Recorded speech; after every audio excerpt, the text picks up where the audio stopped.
मरकज बनाया, हुनर योजना चलाई। भागलपुर दंगा हुआ था, किसके राज में हुआ था? वेणुगोपाल जी, आपके राज में हुआ था। क्या न्याय किया था आपने मुसलमानों के लिए? नीतीश कुमार जी ने एनडीए के राज में भागलपुर के दंगा पीड़ितों को न्याय देने का काम किया। यह काम नीतीश कुमार जी ने किया। आपका सेकुलरिज्म की क्या परिभाषा है? नीतीश कुमार जी ने पूरे बिहार के कब्रिस्तान की घेराबंदी करा दी। आप तो आजादी के बाद से इतना दिन शासन किए, कौन सा काम आपने किया बिहार में और मुसलमानों के हक में, ये बता दीजिए। लेकिन नीतीश कुमार जी वोट के लिए राजनीति नहीं करते हैं, और नीतीश कुमार जी ने मुसलमानों के हक में बिहार में जितना काम किया, भारतीय जनता पार्टी उसकी भागीदार रही। भारतीय जनता पार्टी के समर्थन से ये काम हुआ। आप कहां खड़े हैं जयप्रकाश जी? ऐसे ही चिल्पो चिल्पो करते रहिए, कुछ होना जानी नहीं है। तो इसलिए आज वक्फ संशोधन बिल के माध्यम से मुसलमानों के, पसमानदा समाज के मुसलमानों के लिए, जो पिछड़े वर्ग के मुसलमान हैं, जो गरीब तबके के मुसलमान हैं, जो मुसलमान में भी सबसे निम्न वर्ग के मुसलमान हैं, उनको भी आज न्याय देने का काम हो रहा है। तो आपको चिल्पों बम मचा रहे हैं, आप हल्ला कर रहे हैं, आप नैरेटिव सेट कर रहे हैं, जैसे लगता है कि इस देश में कोई तूफान आने वाला है। अरे तूफान नहीं आने वाला है। इस देश के पसमानदा समाज के मुसलमान कल नरेंद्र मोदी के साथ खड़े होंगे कि इनके शासनकाल में हमको न्याय मिला। आप कहां नजर आइएगा? नैरेटिव सेट करते रहिए। और उसके बाद आप बताइए, महिला सशक्तिकरण की बात करते हैं, बड़ा चिल्लाते हैं महिला सशक्तिकरण के लिए कि महिलाओं को सशक्त करना है। कांग्रेस पार्टी महिलाओं को सशक्त करती है। अरे कहां महिलाओं को? मुसलमान समुदाय में महिला नहीं है क्या? मुसलमान समुदाय में महिला नहीं है? आज अगर मुस्लिम समुदाय के महिलाओं को वक्फ के साथ जोड़ा जा रहा है, आपको क्यों विरोध हो रहा है? मुस्लिम समाज के महिलाओं को भी सशक्तिकरण का हक है। उनके सशक्तिकरण का भी काम प्रधानमंत्री नरेंद्र मोदी जी की सरकार ने किया। इस वक्फ संशोधन विधेयक के माध्यम से आपका नैरेटिव सेट कर रहे हैं पूरे देश में, जैसे लगता है मोदी जी मुस्लिम विरोधी हैं। मोदी जी पारदर्शी, मोदी जी सेकुलरिज्म, जिस तरह नीतीश कुमार जी ने बिहार में सेकुलरिज्म स्थापित किया, प्रधानमंत्री नरेंद्र मोदी जी भी पूरे देश में सेकुलरिज्म को लेकर आगे चल रहे हैं। समाज के हर तबके के साथ, समाज के हर वर्ग के साथ, देश के हर राज्य के साथ एक साथ काम करके उसको विकसित करने का काम कर रहे हैं। इसलिए कि उनका विजन, उनकी सोच व्यापक है। वो विकसित देश बनाना चाहते हैं, आत्मनिर्भर भारत बनाना चाहते हैं। आप देश को संकुचित रखना चाहते हैं, देश को बांट के वोट के लिए धर्म के आधार पर वोट को बांटना चाहते हैं, जो आपका चलने वाला नहीं है। अभी चर्चा हो रही थी, बहुत लोगों ने कहा इस संशोधन के माध्यम से डीएम को अधिकार क्यों दे दिया गया। बहुत लोगों ने सिविल प्रोसीजर कोर्ट तक की बात करी, हमको हंसी आ रही थी। सीपीसी से क्या लेना देना है? गाय का सील भैंस में, भैंस का सील सिंह जो है गाय में लगा रहे हैं। अरे भाई, इस देश में रेवेन्यू के रिकॉर्ड्स का कस्टोडियन कौन होता है? इस देश में रेवेन्यू के रिकॉर्ड्स का कस्टोडियन डिस्ट्रिक्ट मजिस्ट्रेट होता है, और डिस्ट्रिक्ट मजिस्ट्रेट को अगर यह अधिकार दिया गया था, कोई गलत नहीं था, लेकिन फिर भी आपने उसका विरोध किया। तो भाई सरकार ने सोचा कि चलिए आपके विरोध को मान लेते हैं, और उससे बड़े अधिकारी को दे दिया ये अधिकार। लेकिन रेवेन्यू के रिकॉर्ड्स का कस्टोडियन जिलाधिकारी होता है।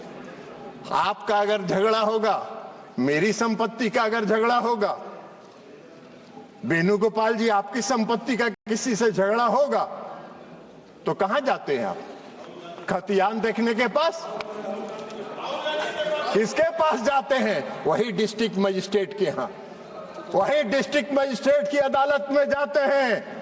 एक आम मुसलमान भी आज की तारीख में आम नागरिक अगर मुसलमान का है और उसकी व्यक्तिगत संपत्ति पर कोई विवाद होता है तो वो जाता है डिस्ट्रिक्ट मजिस्ट्रेट के यहाँ और वहीं से उसको न्याय मिलता है। तो आम मुसलमान डिस्ट्रिक्ट मजिस्ट्रेट के दफ्तर में जाएंगे, उनको न्याय मिलेगा। अब वक्फ को नहीं जाना है, इसलिए कि वक्फ की जमींदारी है। पूरे वक्फ की संपत्ति पर उसको समाप्त करने का काम, पारदर्शिता लाने का काम नरेंद्र मोदी की सरकार ने किया है। इसका स्वागत करना चाहिए, इसका विरोध नहीं होना चाहिए। अब आप कह रहे हैं कि ट्रिब्यूनल की बात आती है। भाई क्या ट्रिब्यूनल में क्या दिक्कत है? आज का क्या कानून है? आज का क्या कानून है? आज का कानून यह है जो पाप किया आपने 2013 में। आज का कानून क्या है कि अगर कोई वक्त, जो सुबह में रिजिजू साहब मंत्री जी जो भाषण दे रहे थे, उन्होंने कहा कि धारा 40 को खत्म कर दिया हमने। बड़ा बहुत अच्छा, धन्यवाद के पात्र हैं किरेन रिजिजू साहब जी। इन्होंने सुप्रीम कोर्ट की बिल्डिंग को, राष्ट्रपति भवन की बिल्डिंग को, लोकसभा की बिल्डिंग को बचा लेने का काम किया। नहीं तो कल कह देता कि ये भी मेरा वक्त का संपत्ति है। भाई आपका कौन सा कानून है इस देश में? इस देश में ऐसा कहीं कानून होता है? कोई प्रजातांत्रिक, हम आजादी के बाद से इतने दिनों से इस देश को चला रहे हैं। कौन सा इस देश में ऐसा कानून है कि वक्फ ने जिस पर रख दिया हाथ, वक्फ की संपत्ति हो गई? अभी सेकुलरिज्म के इनके सहयोगी हैं, जिनके आजकल वेणुगोपाल जी, जिस पार्टी जो है जिसकी पिछलग्गू बनी हुई है, आज उनका भी वायरल हो रहा है। इसी लोकसभा में उनका दिया हुआ भाषण वायरल हो रहा है, जिन्होंने कहा है कि पूरे डाक बंगला चौक को पटना के वक्फ वालों ने कब्जा करके रख लिया है। सख्त कानून बनना चाहिए और उन लोगों को विदा करना चाहिए। तो यही तो आपका है, यही आपका है, वायरल है। जरा बाहर निकल के वेणुगोपाल जी देख लीजिए, नहीं हो तो बोलिएगा, हम भेज देंगे, मेरे पास भी है, हम भी भेज देंगे आपको, देख लीजिएगा। तो आप वक्फ की संपत्ति को अगर आज समाप्त कर दिया उस धारा को, तो बड़ा बढ़िया काम किया। हम धन्यवाद देते हैं रिजिजू साहब के, जिन्होंने इस देश को बचा लिया और इस देश के कई लोगों को इस शिकंजे में फंसने से बचा लेने का काम इन्होंने किया है। इसलिए हम उनको धन्यवाद देते हैं। अब ट्रिब्यूनल की बात है।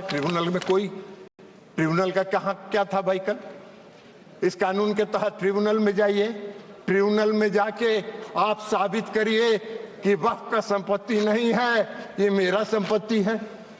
और उसको 5 साल तक, 10 साल तक ट्रिब्यूनल सुनता रहेगा।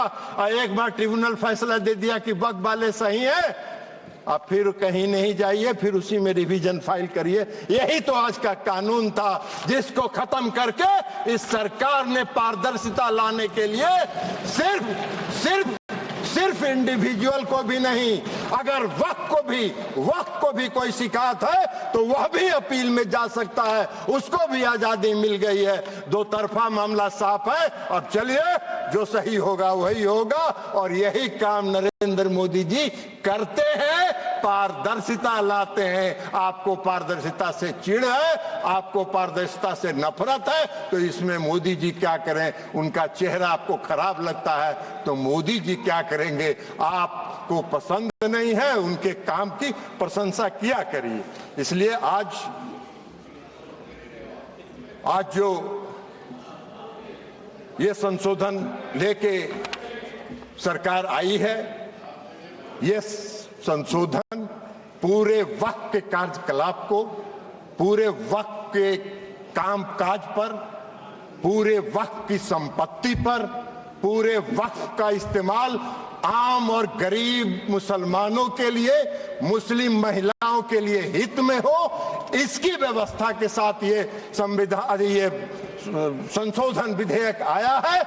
हमारी पार्टी जनता दल यूनाइटेड इसका पूर्ण समर्थन करती है, पारदर्शिता का समर्थन करती है, और पारदर्शिता को लाने के लिए हम आदरणीय प्रधानमंत्री नरेंद्र मोदी जी का धन्यवाद करते हैं।